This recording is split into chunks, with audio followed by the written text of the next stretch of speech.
नमस्कार मित्रांनो, डेवा ट्रेडिंगमध्ये आपलं सहर्ष स्वागत आहे। आज आपण शिकणार आहोत कॅन्डलस्टिक पॅटर्नचा तिसरा प्रकार, त्याला आपण म्हणतो bullish engulfing candlestick pattern. Bullish म्हणजे काय? बुलिश म्हणजे तेजी दर्शविणारा आणि इंगल्फिंग म्हणजे व्यापून टाकणारा। बुलिश इंगल्फिंग कॅन्डलस्टिक पॅटर्न हा एक ट्रेंड रिव्हर्सल पॅटर्न आहे। चला त्याआधी बुलिश इंगल्फिंग पॅटर्न बनण्यासाठी खालील गोष्टी महत्त्वाच्या असतात।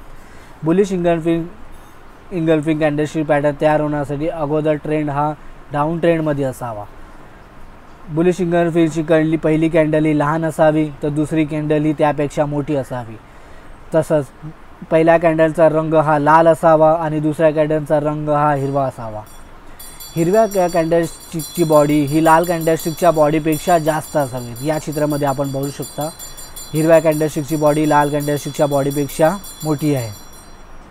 हिरव्या कॅन्डलचा व्हॉल्यूम हा लाल कॅन्डलच्या व्हॉल्यूमपेक्षाही मोठा असावा। जसं इथे बघू शकता, हिरव्या कॅन्डलचा व्हॉल्यूम हा लाल कॅन्डलच्या व्हॉल्यूमपेक्षा मोठा आहे।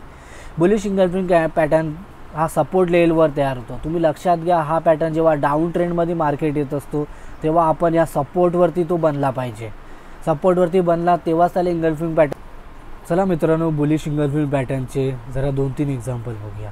निफ्टी 50चा चार्ट बघूया आपण। निफ्टी 50मध्ये बघा, मार्केट हा डाऊन ट्रेंडमध्ये आला। मार्केटने इथे एक रेड ग्रीन पॅटर्न बनवला। तसंच मार्केटमध्ये तुम्ही लक्षपूर्व द्याल तर ही रेड कॅन्डल या ग्रीन कॅन्डलच्या आतमध्ये समावून गेलेली आहे।